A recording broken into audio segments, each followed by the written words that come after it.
Um homem chamado John Calhoun deu início a um dos experimentos mais controversos e perturbadores da história da humanidade. E eu digo isso porque o que ele tentou fazer, no fundo, foi simular o fim do mundo. E o que ele acabou descobrindo nesse processo foi uma verdade obscura sobre o ser humano. A ideia parecia simples. Ele queria entender o que acontece com o comportamento de uma espécie quando ela cresce demais. Para isso, ele pegou pequenos grupos de camundongos, cercou dentro de uma pequena área e deixava eles se reproduzirem ali dentro. Mas tinha um problema. Para chegar no ponto do colapso social que ele queria, ele precisava que a colônia de camundongos passasse dos 2.000 indivíduos. Só assim, segundo ele, seria possível ver o caos acontecer. Mas por mais que ele tentasse que os ratos até conseguissem se reproduzir rapidamente no começo, chegava num ponto que a população simplesmente travava. Não crescia mais. Os experimentos sempre estagnavam entre 150 e 220 ratos. Nunca passava disso. E o que ele foi percebendo com o tempo é que o ambiente não estava completamente controlado. Ainda tinham variáveis naturais que regulavam o crescimento populacional. Às vezes a temperatura baixa matava os bichos, muitas infecções, doenças, escassez momentâneas, alguns predadores acidentais, não importava. Sempre aparecia algum fator para impedir que a população explodisse. Nada mais era do que a natureza interferindo e sempre encontrando um jeito de manter tudo em equilíbrio. Foi só depois de 24 experimentos fracassados que Calhoun finalmente encontrou a solução para o seu problema. Ele teve uma ideia radical. Ele decidiu eliminar tudo isso, eliminar qualquer tipo de dificuldade. A ideia era criar um ambiente totalmente estável. Absolutamente todas as necessidades básicas fossem garantidas: comida, água, abrigo, temperatura, higiene e, melhor ainda, onde não existisse qualquer predador, ameaça, escassez ou qualquer coisa que impedissem eles de se reproduzirem e ultrapassarem os 2.000 camundongos. Foi assim que nasceu o Universo 25, um espaço projetado para ser a utopia dos ratos. Uma arena de quase 3 metros quadrados dividida em 4 níveis interconectados com vários ninhos preparados para abrigar uma grande colônia. Dividida em 4 níveis interconectados com vários ninhos preparados para abrigar uma grande colônia de camundongos. A comida era reposta automaticamente, a água sempre fresca circulava em bebedouros limpos, o ambiente era higienizado com frequência para evitar doenças e infecções e o clima estava sempre mantido na faixa ideal de 22 graus. Nada podia ameaçá-los, nada faltava. Era um mundo onde tudo já estava pronto, onde não era preciso conquistar mais nada. Estava feito, problema resolvido. A água circulava em bebedouros limpos, o ambiente era higienizado com frequência para evitar doenças e infecções e o clima estava sempre mantido na faixa ideal de 22 graus. Nada podia ameaçá-los, nada faltava. Era um mundo onde tudo já estava pronto, onde não era preciso conquistar mais nada. Estava feito, problema resolvido. Agora era só viver e se reproduzir. E assim ele começa o seu 25º experimento, colocando 8 ratos, 4 casais saudáveis dentro desse paraíso artificial. E aí, o que será que aconteceu? As respostas não apareceram todas de uma vez. Elas foram aparecendo aos poucos, e Calhoun resolveu dividir todo o processo em 4 fases. A primeira fase foi chamada de fase de estabilização. Nela, os camundongos exploravam o espaço, reconheciam o território, encontravam seus lugares, não tinha disputa nem tensão. Cada grupo se organizava ao redor dos recursos com certa harmonia. Aos poucos, os casais começaram a se reproduzir. A taxa de crescimento era constante e controlada. Tudo parecia promissor. Por um tempo, aquilo realmente funcionava. A população estava crescendo de forma saudável e o experimento seguia seu curso. Mas essa paz não duraria muito. Veio então a segunda fase, a chamada fase de explosão. Com as condições perfeitas e sem qualquer obstáculo natural, a taxa de reprodução disparou. A população dobrava a cada 55 dias. Os ratos não tinham muito com o que se preocupar. Não tinham que buscar por alimento, água, abrigo ou fugir de predadores. Estavam sempre vazios, passaram a ficar lotados. Os ninhos começaram a ser disputados. E o contato excessivo entre os bichos começou a gerar muito estresse. E assim a utopia foi para sua terceira fase, a fase de estagnação.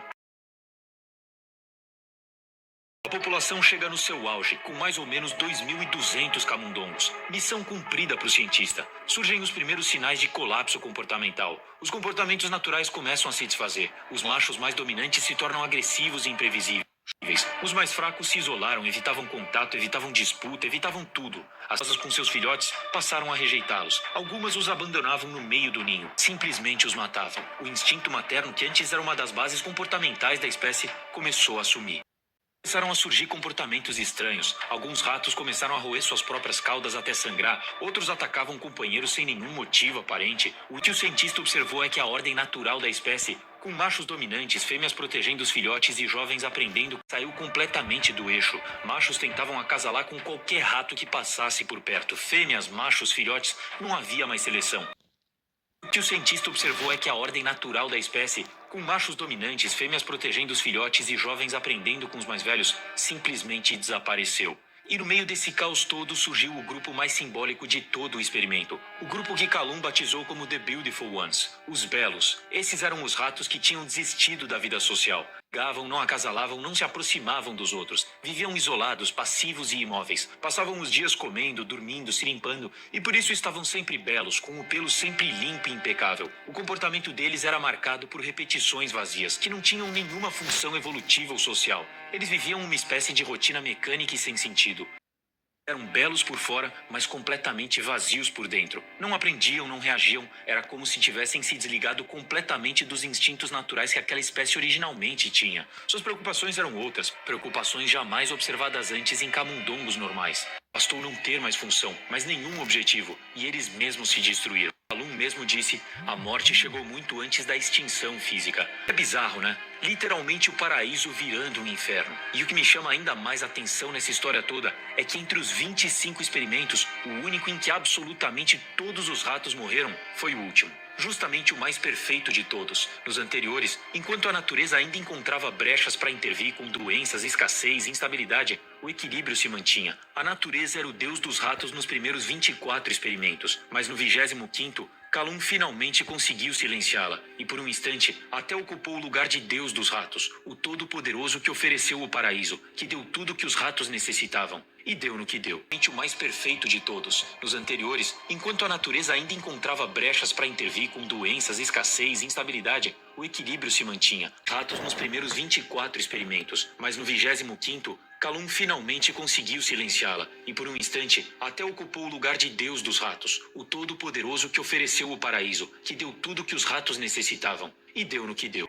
Basicamente, o que Calum percebeu é que ao eliminar a necessidade dos ratos de lutar, ele eliminou também a razão deles existirem. O fato deles terem tudo fez com que a energia que antes era usada para a sobrevivência ficasse sem direção. E ao longo das gerações, vimos essa energia se perder. Primeiro em aumento da agressividade, do estresse, depois violência, distúrbios, vícios, isolamento, tédio, apatia, até chegar num ponto em que o comportamento deles mudou completamente. Eles não queriam mais se relacionar, pararam de reproduzir. A forma de lidar tão artificial que os próprios ratos se tornaram a doença. Não precisou de nenhum fator externo. Eles mesmos acabaram com a própria espécie.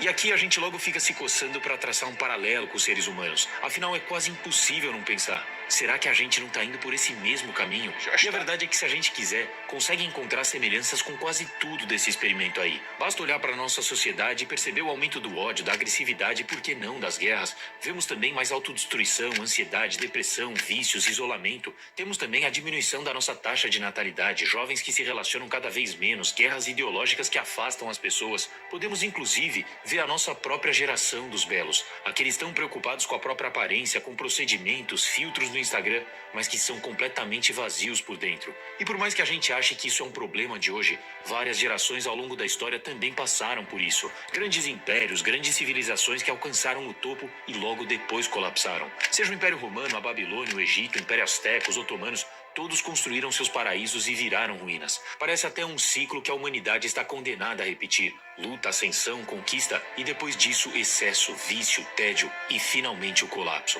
A glória vem seguida pela apatia, a abundância vem seguida pela desordem, a civilização cava seu próprio buraco e nasce uma nova das cinzas. Isso acontece de novo e de novo e de novo. A questão é até quando as consequências desse colapso não serão capazes de nos levar à extinção, ao fim do mundo. O que fica evidente é que a inteligência humana é ao mesmo tempo um dom e uma maldição, porque ao mesmo tempo que ela nos permitiu vencer a luta pela sobrevivência e construir o nosso próprio paraíso, ela também nos deu a arrogância de achar que podemos brincar de ser Deus. E é justamente essa arrogância que hoje ameaça pôr a nossa própria existência em xeque. Os ratos não têm essa inteligência. Eles jamais conseguiriam criar uma utopia por conta própria. No universo 25, eles ganharam de presente esse mundo. Um mundo onde o jogo da sobrevivência estava ganho. E no final, esse foi o maior castigo que eles poderiam ter recebido. E é claro que não dá para comparar seres humanos com ratos em tudo, mas não podemos esquecer que ainda somos seres vivos, e como qualquer ser vivo, precisamos lutar por alguma coisa, precisamos de um porquê. Os ratos, assim como qualquer outro animal, são incapazes de encontrar um porquê além da sua própria sobrevivência. Eles simplesmente não têm estrutura mental para isso. Nós, seres humanos, até temos essa capacidade. Somos mais complexos, mais conscientes, mais criativos, mas por incrível que pareça, Ainda assim caímos na mesma armadilha. Tem até uma entrevista que chocou o mundo, quando o ex-lutador Mike Tyson revelou que viveu os melhores anos da sua vida quando estava preso. Um homem que construiu seu próprio paraíso. Dinheiro, fama, mulheres, poder. E talvez ele tenha vivido exatamente o que os ratos viveram no experimento. Depois de conquistar tudo, sua forma de lidar com a vida se tornou tão artificial, a ponto dele precisar perder tudo para poder reencontrar a paz, para poder reencontrar um sentido para sua vida. God punishes you by giving you everything you want. See if you can handle it. O excesso também é capaz de destruir a mente humana. Somos tão facilmente levados pela busca por prazer, pela vaidade e pelo nosso próprio ego, que acabamos nos rebaixando à inteligência de meros ratos. E talvez sejamos até piores que eles, porque eles, pelo menos, não sabiam o que estavam fazendo. Já nós temos total consciência e, mesmo assim, optamos pelo mesmo caminho.